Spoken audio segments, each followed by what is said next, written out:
Against the Crown, Episode 7. The Crown That Chose Her. The school reopened 2 weeks later, but it was never the same. A silence sat over Crown College like a heavy cloud. No one laughed too loudly anymore.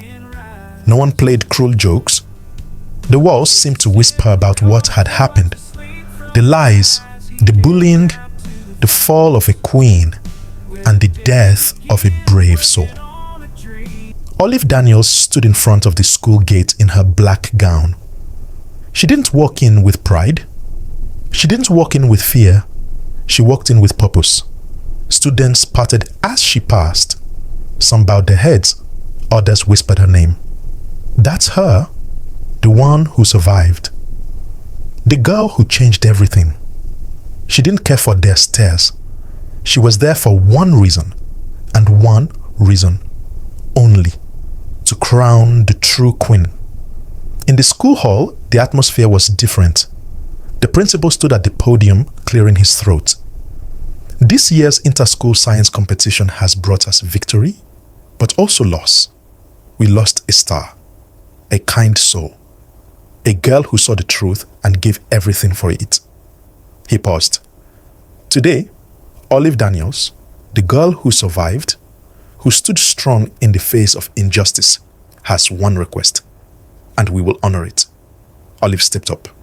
Her voice shook, but her words were clear. This school has crowned many queens, girls with beauty, brains, power. But today, I crown the one who truly deserves it. Even in death, she showed more courage than any of us ever could. A large screen behind her lit up. It was Efe Omoregbe's face, smiling, alive in memory. A beautiful digital crown appeared over her head as her photo filled the school wall-to-wall. Below it were the words, "The crown that chose her, Efe Omoregbe, 2009 to 2025.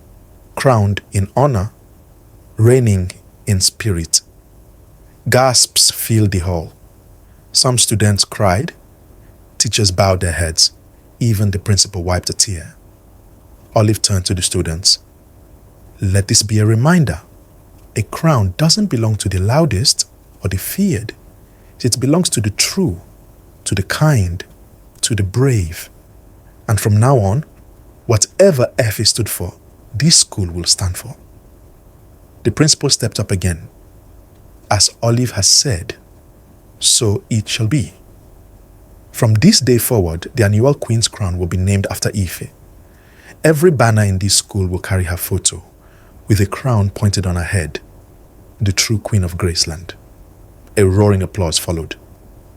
Olive closed her eyes, letting the sound soak in.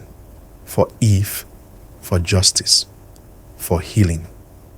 In the courtyard later that day, Olive stood with Amara and David. I'm leaving soon, Olive said. The scholarship papers are ready. I'm going to the US. You deserve it, Amara smiled. Eve would be proud. David handed her a small box. Inside it was a necklace with a tiny crown charm. It's not real gold, he said, but it's from the heart. Olive teared up. It's perfect. As she hugged them both, she noticed the students behind them laughing, helping one another, wearing badges with Efe's crown. Change had come, and it had come through pain.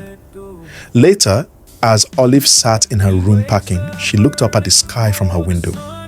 She held Efe's photo and whispered, "You didn't just raise a voice, Eve. You raised a kingdom. You live on, Queen."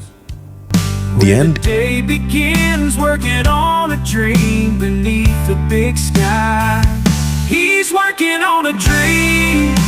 With every step he takes, planting seeds of hope through the highs and the breaks. He's got his eyes set on a future bright and wide.